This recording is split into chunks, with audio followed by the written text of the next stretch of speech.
Welcome back to my YouTube channel, Law Jurist Dr. Pramod Wagmare. Friends, as you know that I have already started the new constitutional law lecture series on the Indian Constitution, and in this context I would like to say that there are certain aspects relating to the Indian Constitution which are very crucial and new for all the persons. So in that particular angle, I would like to tell you something about the preamble of the Indian Constitution. Now, when you are saying that preamble of the Indian Constitution, it means that what does Indian Constitution say? What does the Indian Constitution have the idea of the preamble of the Indian Constitution? So in this particular aspect, I would like to say that many people, they say that Indian Constitution is the preface to the Constitution, or Indian Constitution is having the key or the identity card of the Indian Constitution. Many persons, they say that it is the horoscope of the Indian Constitution. Many persons say that there are some special features which tells you about the Indian Constitution, that what is there in the Indian Constitution. So all these things are very general in nature today, and in this aspect, for my students, for my law college students, I want to explain this preamble once again with a different aspect. Now today आप सभी जानते हैं कि आज की जो lecture है वो मैं प्रियम्बल लेने वाला हूँ, और प्रियम्बल आप सभी जानते हैं कि प्रियम्बल जो है हमारा बेसिक स्ट्रक्चर है, बेसिक थिंग है रिगार्डिंग दी इंडियन कॉन्स्टिट्यूशन. जैसे कि बहुत से लोगों ने बहुत से बातें इंडियन कॉन्स्टिट्यूशन के बारे में कही हैं. सो फॉर एग्ज़ाम्पल, अगर आप देखा जाएंगे तो के एम मुंशी है, उन्होंने भी इंडियन कॉन्स्टिट्यूशन में भाष्य किया है. देन पालकी वाला है, उन्होंने भी भाष्य किया है. और बहुत से लोग हैं इंडियन कॉन्स्टिट्यूशन के बारे में बातें करने वाले, लेकिन उन सब को कंसिडर करते हुए मैं भी आज आपको कुछ बातें बताना चाहता हूं जो इंडियन कॉन्स्टिट्यूशन के हिसाब से जानना आपको बहुत आवश्यक है. जैसा कि आपको सभी जानते हैं कि अगर आप कॉन्स्टिट्यूशन को गहराई से जानना चाहते हैं तो आपको जो बेसिक केस लॉज है, जो बेसिक थिंग्स है, उसको आपको जानना पड़ेगा. क्योंकि हम केस लॉज को छोड़ नहीं सकते, because case laws is the soul of all the particular Indian Constitution. You know, case law tells you about the importance, that what time, what issue was solved by which court. That is important. और इसी संदर्भ में मैं पहली case लेना चाहता हूँ जो कि आप सभी जानते हैं, Gorakhnath versus state of Punjab. ये जो केस है, ये पहली केस है जिसमें माननीय सुप्रीम कोर्ट ने कहा है कि प्रियम्बल जो है ये लोगों का इच्छा अपेक्षा व्यक्त करता है. That is, preamble contains the ideas and aspirations of the people. So it is very important that this particular case law was decided by the Honorable Supreme Court, which is saying that preamble is nothing but it is the ideas and aspirations of the people, which must be respected by each community, each persons in the India. In the same context, the second case that was there, that is Anwar Ali versus State of West Bengal, where the Honorable High Court has interpreted the preamble of the Indian Constitution, stating that that preamble cannot be cut down, cannot be enlarged, which is affecting the reference of the preamble.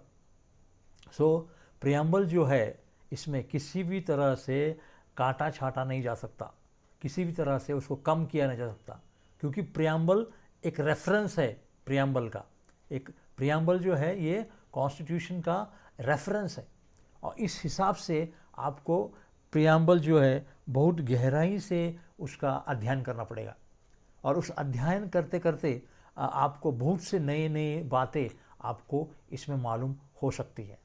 जैसा कि आप सभी जानते हैं बच्चों कि जो next case law है, इम्पोर्टेंट केस लॉ है, वो है बिरबारी केस, वेर इन 1960s में सुप्रीम कोर्ट ऑफ इंडिया ने डिसाइड किया था कि अगर किसी भी कॉन्स्टिट्यूशन में इंडियन कॉन्स्टिट्यूशन में अगर कुछ एम्बिगुअस लैंग्वेज है या कुछ कंफ्यूजिंग लैंग्वेज है या कुछ बहकाने वाली बात है, तो उसमें बहकाने की ज़रूरत नहीं है।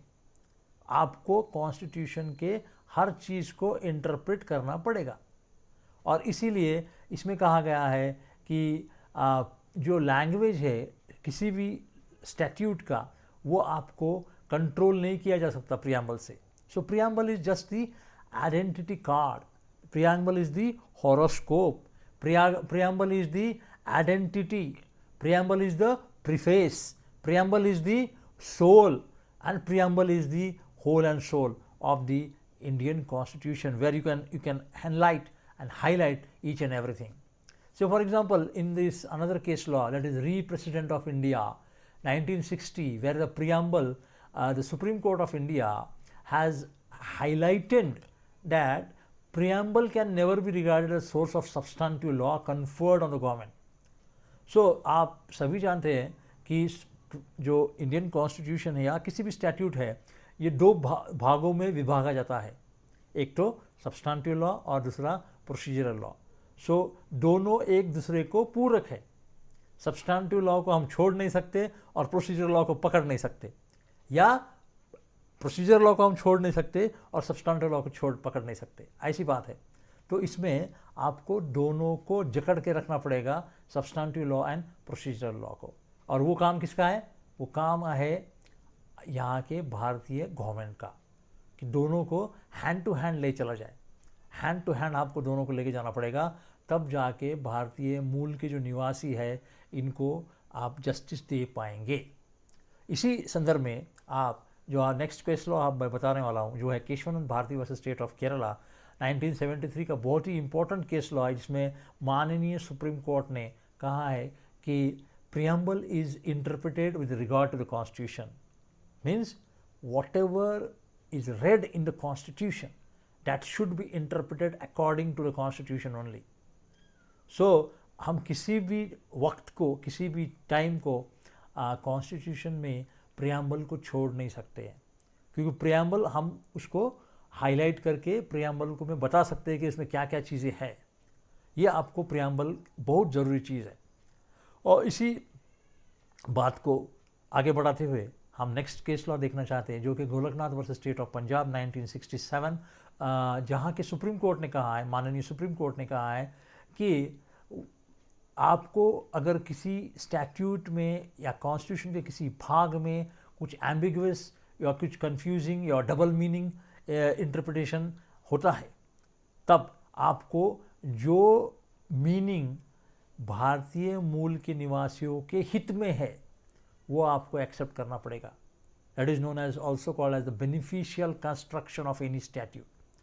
सो whatever is beneficial you have to accept it, and whatever is not beneficial you have to reject it. So this is told by the supreme court of India in 1967. So today in my first lecture, that is on preamble of the Indian Constitution, I will also highlight the aims and objectives of the particularly preamble. Now what are the aims and objectives? The first and the important aim is that justice. अब justice देना है लोगों को, तो justice किस बारे में देंगे आप? Social justice, economic justice and the practical, also called as the political justice. You know, that is also very important. Second जो भाग है लिबर्टी, लिबर्टी बोलो तो आपको सब कुछ खुला है हर चीज़ करने के लिए, जैसा कि आप बात करने के लिए खुले हो, आप किसी देवताओं को मानने को के लिए खुले हो, आप कोई भी चीज़ को वर्शिप कर सकते और आपको कोई इसमें अड़चन नहीं आना चाहिए, क्योंकि आप भारतीय नागरिक है। इसीलिए आपका जो नेक्स्ट इम्पॉर्टेंट पॉइंट है वो है इक्वालिटी। इक्वालिटी मीन्स भारतीय कानून के सामने, भारतीय संविधान के सामने सभी बातें, सभी चीज़ें, सभी कुछ एक जैसा ही है, कोई भी नीचा नहीं है, कोई भी ऊंचा नहीं है। तो इसमें जो इक्वालिटी है, article 14 says that each person is equal before law. So it means that there is a equality amongst all the people. It was equality, और equality को हमको हर बार प्रमोट करना पड़ेगा. लोग अगर भूलते जाते हैं तो उसको आपको याद दिलाना पड़ेगा कि आप इक्वल हो, आप ना कम हो ना ज़्यादा हो. सो ये आपको ध्यान दिलाना पड़ेगा. सेकंड जो बात है वो फ्रैटर्निटी, या आप इंग्लिश में उसको कहते हैं ब्रदरहुड, भाईचारा. देखो भाईचारा से तो आपको रहना ही पड़ेगा.